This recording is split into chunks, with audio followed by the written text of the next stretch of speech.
So there is this strange silence that comes right after you decide to divorce or split. You made it, or maybe it made you, slowly, over months. But now you're here and something has been named. Not out loud, maybe, not even to your partner yet, but you have named it to yourself. And the second that truth lands, even if it is quiet, even if it's calm, everything starts to shift. The way you look at your partner, the way you wake up in the morning, the way you carry yourself through the day, knowing this is the ending. It's quite surreal. It's very destabilizing, and it's a lonely feeling, even when you are surrounded. And most of all, it's a rupture with the version of you who thought this relationship will hold. Nobody prepares you for that grief that comes before anything actually ends. We tend to think grief comes after the breakup. But this part, the days or weeks where you have already decided your life, but your life hasn't caught up yet, this part can break you quietly.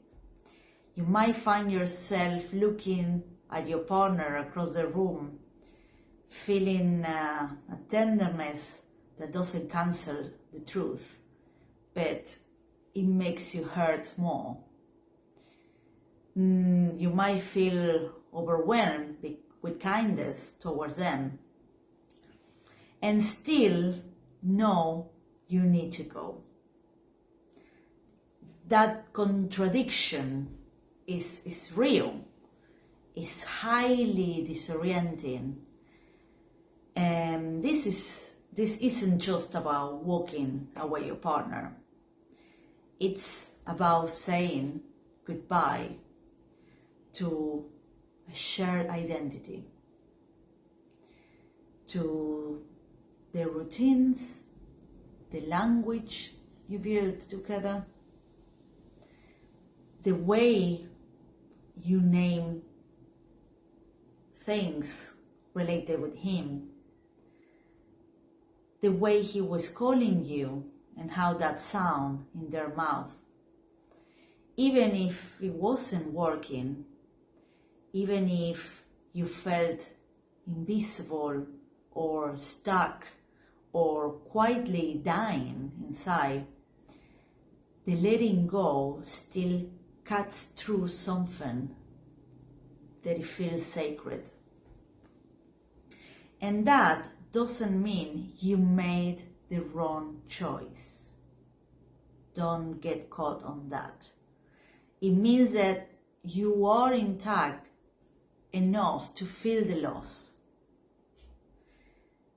And when people say they feel like they are falling apart after deciding to leave, they usually don't mean just emotionally. It's actually existential. There is a loss of structure, life structure. So even if the relationship was painful or empty, it was familiar. It gave you reference points, who you are, how your days flows, what your future looks like.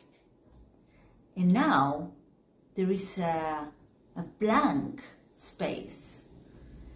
And blank spaces are terrorizing. They are so scary because, not just because there's nothing there, but because they demand authorship. They ask you to begin again. And that's where most people freeze. They are not questioning the decision. They are overwhelmed by what happens when no one else is steering the wheel anymore. So here is what helps. So to start, I will say small rituals. Ground in contact with reality. Not to distract yourself, but to re-anchor. So it's important that you start writing things down. Cook yourself dinner, move your body, create movement that reminds you, I exist outside this relationship. You need to let your nervous system catch up with the decision your soul already made.